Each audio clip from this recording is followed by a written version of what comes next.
Good afternoon. Welcome to the BERS Executive Committee meeting. It is 1:05 p.m. on Thursday, May 19th, 2022.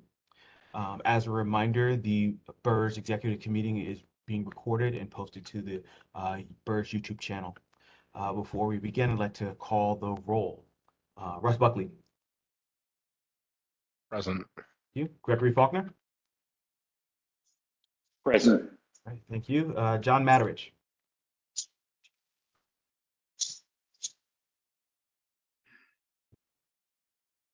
John? Still on mute. All right, I'll come back to all right, Donald Nesbitt. Present. Thank you. Thomas Shepard. Present. Tom? I heard him. All right. I'm present. All right, perfect. Thank you. We have a quorum. All right, so the first item of business is to approve the minutes from the April 14th, 2022 Executive Committee meeting, a copy of which was included in your packets. Can I get a motion to approve the minutes? So moved. So moved. Thank you, Russ. I heard a second from Tom. Any discussion? All those in favor, please say aye. Aye. Aye. Aye. Any Aye. opposed? Down. Thank you, Donald. Any opposed? Any abstentions? All right, the motion carries. The first item for discussion today is the discussion on the BERS Executive Committee offsite. First, I want to thank everyone for their attendance, who was able to for their attendance at the BERS trustee onboarding. Got through a lot of material, and I think folks asked a lot of good questions. We really appreciate your engagement. I also appreciate everyone's time on, everyone's attendance and the teams, especially Keyshawn Kristoff, for putting everything together. So, we had kind of floated this idea before to trustees at the meeting, but as some of the trustees who've been, really, I think at this point, really Russ and Donald and John know, we all, in addition to the regular onboarding, we also every year until COVID had a trustee offsite where we had much more strategic conversations, and we did that in concert with Coriad. Coriad, and run by Cheryl Merrow, been a friend of BERS and has helped us put on trustee offsites and strategic discussions.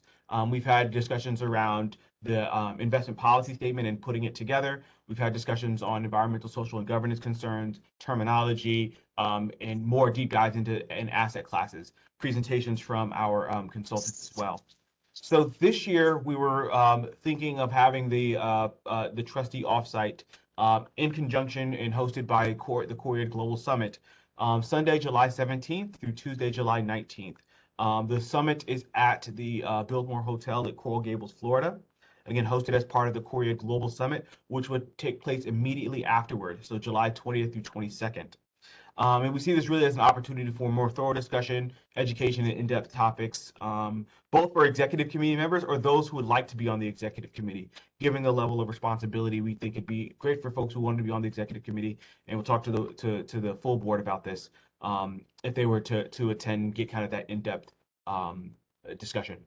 So currently, as we're thinking the topic for the agenda, we'd have a keynote speaker like we've had in the past. We've had securities litigation lawyers. We've had former trustees, former state, both state and city trustees. We've had asset managers as well for their subject matter expertise as keynote speakers. Topics include performance monitoring and standards, just a more in-depth discussion on the technology platforms, environmental, social, and governance considerations, in-depth topics on manager selection and asset liability studies. So many of the things that we teased and talked a little bit about at the trustee onboarding, but since we'll have more time, we'll go deeper into those particular topics and discuss what the plans would be for the coming year. Also, would interesting any particular other topics that people would like to cover from their time either on the executive committee now or things that they've heard from other engagement, other travels. So wanted to get a sense from you all if this is something that the executive committee would be interested in. For those who have been to some of our strategic offsites before, Russ and Donald, looking at you, if you could kind of talk about a little bit about your your experiences there, and like, certainly think whether or not you saw it as worthwhile. Yeah, I would say that this is actually a good thing. I am um, paying attention to the dates that you mentioned. As much as I would love to be there this year, it will be my fifth anniversaries, and Ah, my national, yeah, my union's national convention is actually falling on the week of my anniversary. So I've already switched all of my plans to the next week in the same exact dates. mm, Um, but so I won't be able to make it there. But but I will say that it will be a benefit to the other trustees. I went last year, and there was some key and vital information and educational opportunities for the trustees. So I think this will actually be a good opportunity.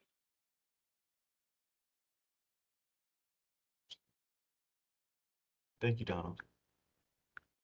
Um, so other folks, certainly, I think especially Greg and Tom, you guys were not on the board the last time we had um, a kind of a large strategic offsite. Would this be potentially something that would be interesting to you? Absolutely. I would say any opportunity um, that I get to, um, I would say, get access or have access to professional development as a trustee helps me, um, I believe will help me be able to um, uh, make more informed decisions. So yeah, it's something that if we were, if we decided to do it, I would definitely be interested. You know. Thank you. All right. So obviously, so we've already been in preliminary conversations with Cheryl and Coriat, but certainly in the coming days, obviously, it's a fairly tight timeline. In the coming days, we will have a agenda keynote speaker and a kind of a overall kind of plan for the offsite. We're talking again to the other trustees about this as well, so we can get a nice mix. Will be some staff down there, some so the consultants will be down there as well. And then I think the other big thing is getting a chance to meet trust other people in your position across the country.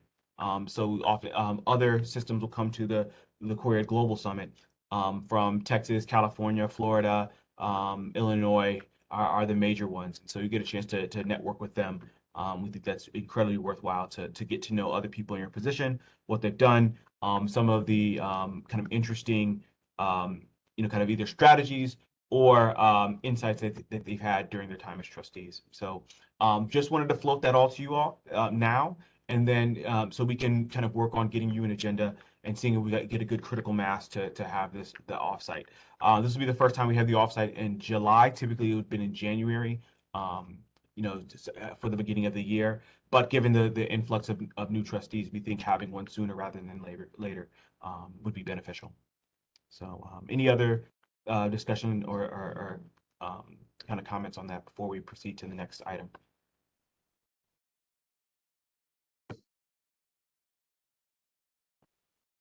Okay, hearing none. I'm going to stop sharing for a second, and I apologize for missing my mark, but not seeing all the faces.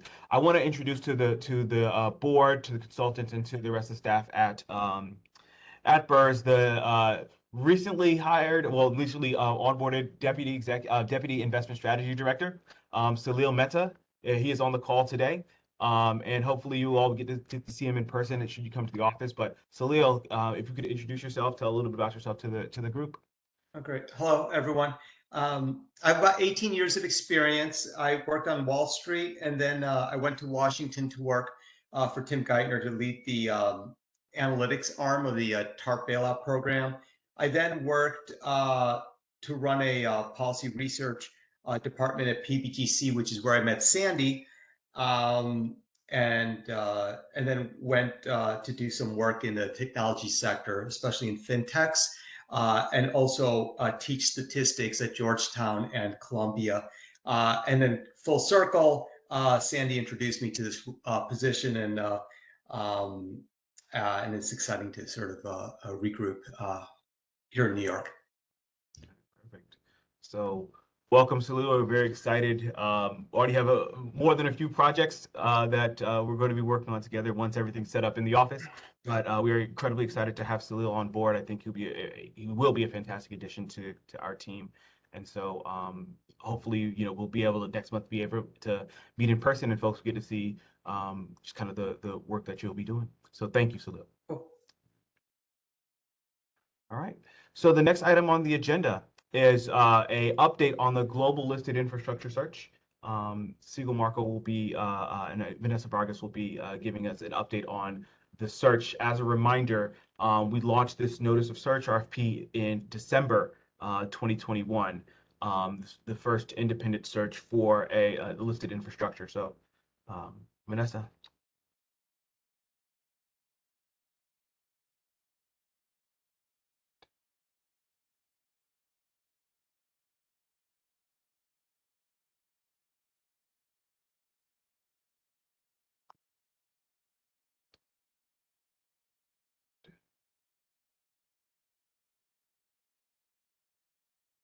I don't know if you're. Oh, we can see your screen. I don't know if you're. Oh, we can't hear you though. Yeah, she's muted. You're Muted. muted, Vanessa. Yeah, we lost audio.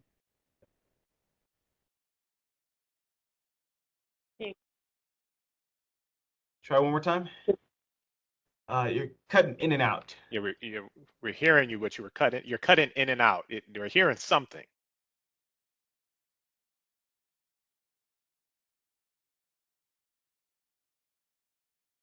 No, I don't. Maybe you think we have to cut bandwidth, jump off video or something. I don't know.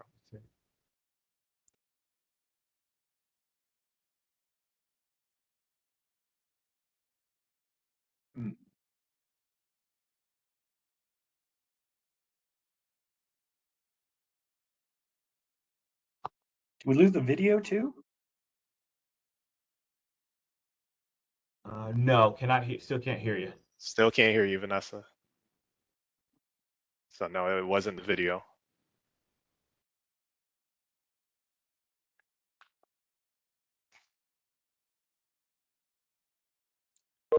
You hear me now? Yes. There you go. There we go. Okay, sorry, I had to like reconfigure the whole thing. I don't know what happened.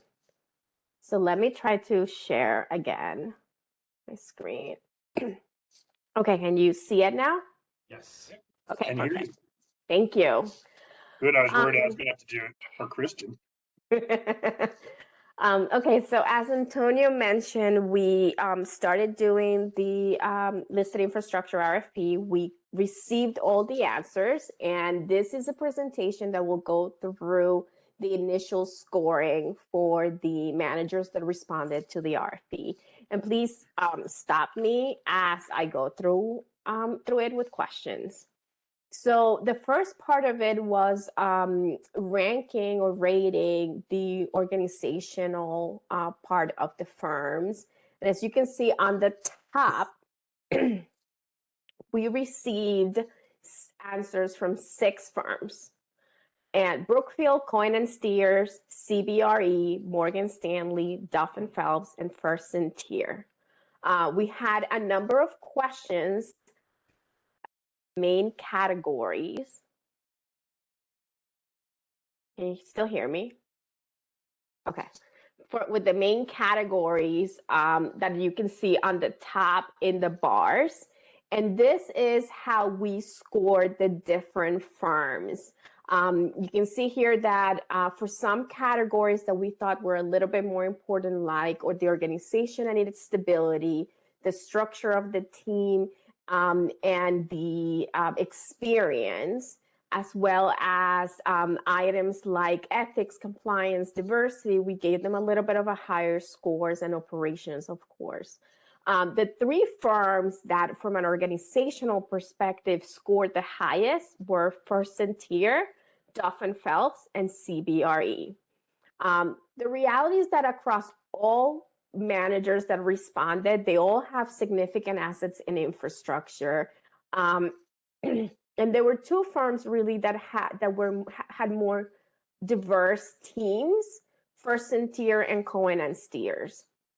But when we summed up all of the different scorings, first in tier Duff and Phelps and CBRE were the three that were the highest from this perspective. Then when we went into the actual investment management decisions and the portfolio itself, the characteristics, attribution, etc., we did again another set of scoring. And on this, first in tier, CBRE and Brookfield were the firms that scored the most. And the maximum were 60 points out of the investment management section versus the organizational had 40 points. Those three firms, in our opinion, had the strongest teams that would be able to create a separate account ex fossil fuel listed infrastructure portfolio for you all. So the three firms that won again, Brookfield, CBRE, and First and Tier, we actually met with them in your offices this week. We have not had a chance to do a debriefing between your staff and us on how those meetings went, but we are chugging along in terms of the search. And all three firms, the reality is they're really strong firms. So you would be in good hands to give assets to any of the three firms in order to create a separate account portfolio. When it comes to performance, what we're going to show you here is their listed infrastructure composite. For the RFP, we asked them to show also ex-fossil fuels, but the reality is that what they did was that they eliminated certain sectors. And that doesn't really give you the whole story, right? Because when you give a manager a list of guidelines and tell them not to invest in certain type of companies, they're really doing a lot of their portfolio construction to be able to understand where else can they invest, and not just doing a restriction of eliminating certain companies from their current portfolio. So we're showing you just the regular traditional listed infrastructure composite. They all are managers that have good performance. You have here, their different performance throughout the different trailing periods. And when we look at per calendar year, you see some variability, and a lot of it is more their style and the risk that they take for their composite. But again, all firms with generally good performance when it compares to benchmarks. Let me stop and see if there's any questions.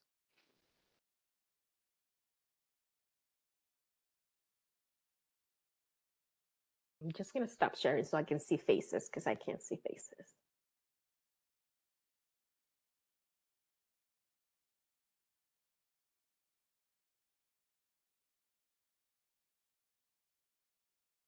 No questions from me, Vanessa. Well, no question. Just that I think some trustees were able to get on for some of the finalist presentations, so we thank you for your engagement there. Where our aggressive timeline is to have a recommendation for you by the next meeting. Executive, that's an aggressive timeline given the how long it usually takes, but we want to see, if we put our heads together, Siegel does their scoring, the team meets, and we're going to have our initial discussions and then get back with Siegel to see their views on the finalist presentations, and then hope to have you a recommendation by the next meeting. Obviously, that is just one big step, right? After that, between kind of legal analysis and contracting, that could take a considerable amount of time afterward. Given that these are public markets, we are comfortable with having that timeline, but we do want to at least press as hard as we can to have the recommendation to you in a timely fashion. And so thank the team, thanks Siegel for all the work that they've done up to this point and the transparency around the scoring. If you all have any questions in the interim, please do not hesitate to ask. If you have not received soft copies of the presentation, we will make sure you have them as well. Antonio, this one will fall under executive committee authority? Because This it's fa- considered active public. Yes, and so this is because it is the mandate will be under $250 million.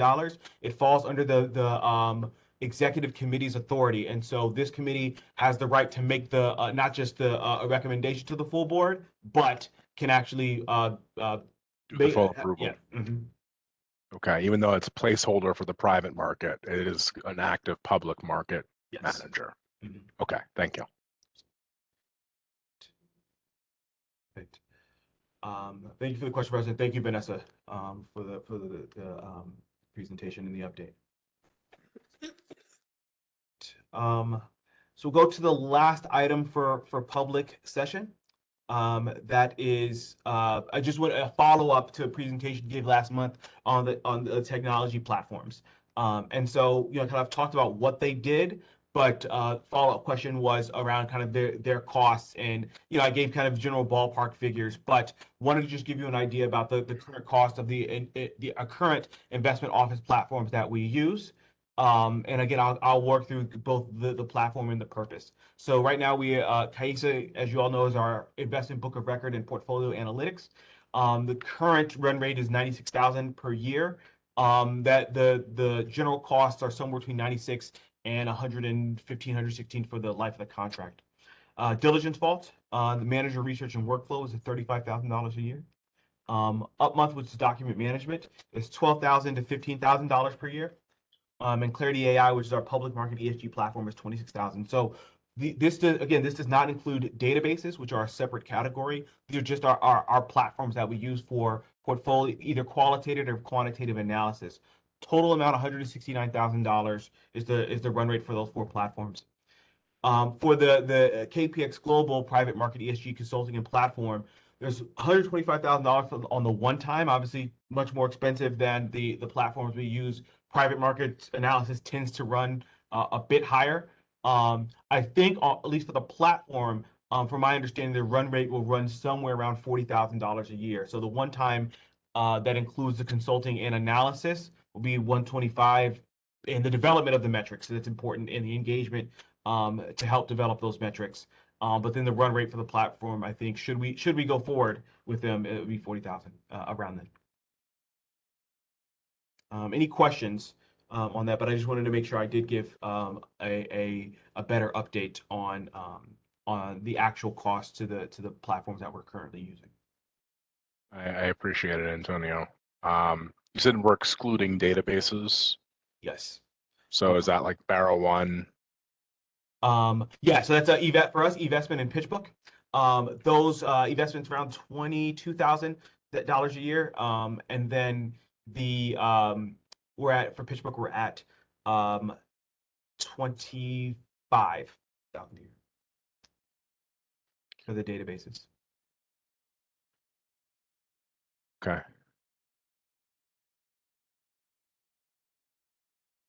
I'm looking at a list that from the last time I took notes on all of this stuff. I have something for risk management, and I have something for asset allocation as well. Are those kind of considered separate, or are we no longer contracting with? I think it was Jacoby. Oh, so we never did Jacoby. So we ended up Never looked at did Jacoby. Jacoby. We looked at Jacoby and did not move forward with them. And then I think it was Barrow One. Maybe that's folded into MSCI. Yes, Barrow One getting is that forwarded through the comptroller? through BAM. Yep, through BAM. Okay. So our pro rata cost on that, which I'll have to get from the invoices that we received from BAM. That would be great if we could also tack that on Absolutely. what our prorated amounts for BAM's platforms are as well. Absolutely. Thank you. That for the next time. So yeah, so we'll get you those costs. We'll officially present them there, but we can get them and send them out to trustees prior to the meeting. But then we can also if we see anything else, we'll add it to list to get you all. So I'll get a prorated BAM and databases. And I guess we never did Cordacious. Is that what it was called? So that was we did them before. So they were our technology consultant. There is some thought about getting another review on, and one of the things for us in particular is of the names on these list that you see here, two of them have subsequently been bought by larger firms, Caisa and Clarity AI.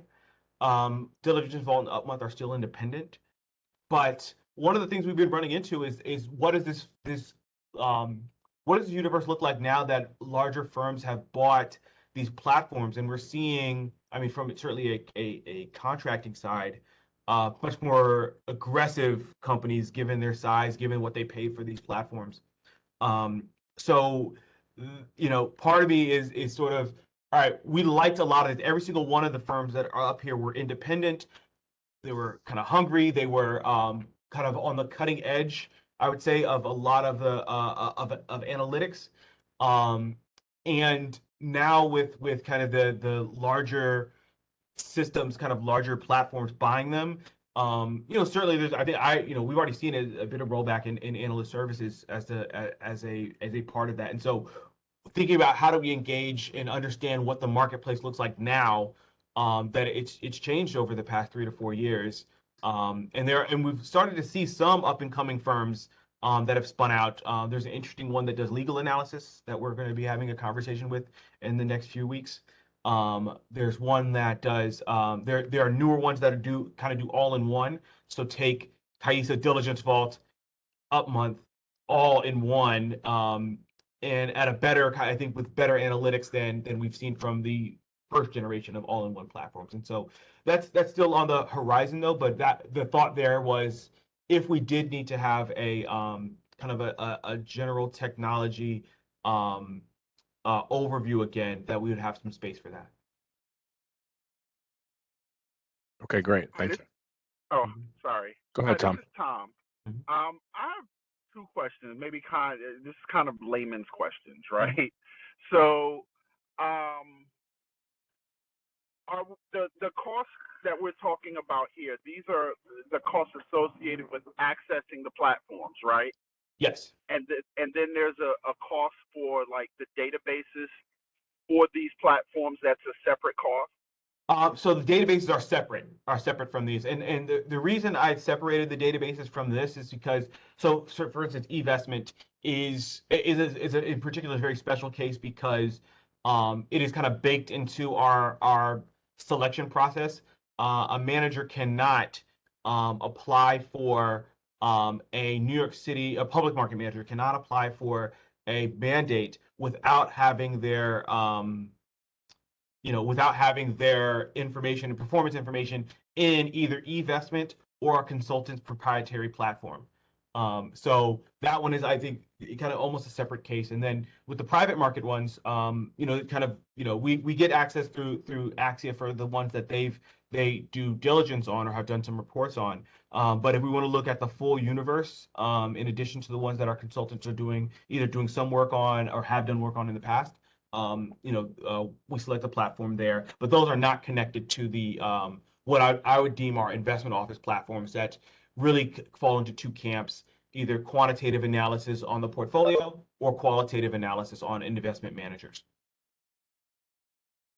Okay, I think I got it, but I think the question I have Mhm. is why is the cost of the databases separate from the cost of access to the platforms? I think that's kind of where I'm at, because I'm not quite understanding, like, why break out the costs when ultimately we're going to pay for a platform and then pay for access to a platform and then pay for the databases that come with it.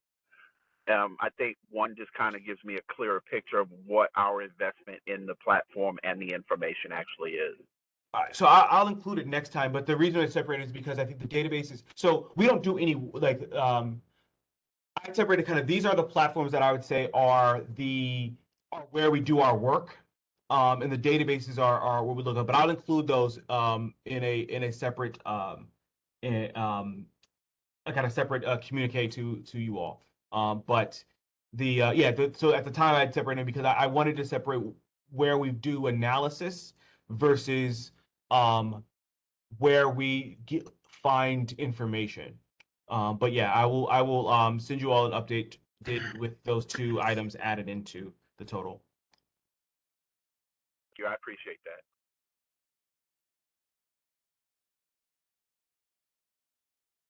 Okay. Any other questions? Kind of comment on there. So, like I said, I have to say things multiple times to make sure, and I wrote it down. But we'll get you all prorated numbers from BAM and database numbers included in this current cost.